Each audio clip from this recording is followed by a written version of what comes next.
গত জুমায় আমরা আলোচনা করেছিলাম আল ঈমানু আসলুন। আল ঈমানু, ঈমান হলো আসল। ঈমান হলো কি? ওয়া ইবাদাতুন ফুরু, ইবাদত হলো শাখা প্রশাখা। ইবাদত হলো কি? শাখা প্রশাখা। আজকে এই বিষয়ে সামান্য আলোকপাত করবো ইনশাআল্লাহ।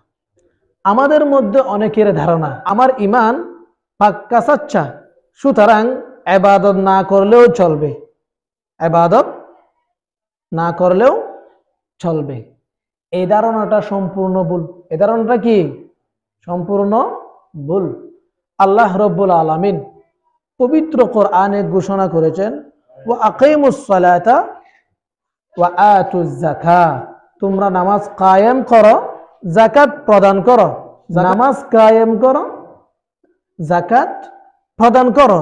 যদি আমরা ঈমানকে পাক্কা সাচ্চা বানানোর পরে ইবাদত থেকে গাফেল হয়ে যাই, তাহলে আমাদেরকে ধরে নিতে হবে যে আমরা আল্লাহর হুকুমের নাফরমানি করলাম। আল্লাহর হুকুমের নাফরমানি করলাম। তো আল্লাহর হুকুমের নাফরমানি করলে আল্লাহ তাআলার নিকটবর্তী হওয়া যাবে না। এজন্য ঈমানকে পরিপূর্ণ করার পরে আমাদের ঈমানকে মজবুত করার জন্য ইবাদতে কি হয়ে যেতে হবে? মশগুল হয়ে যেতে হবে।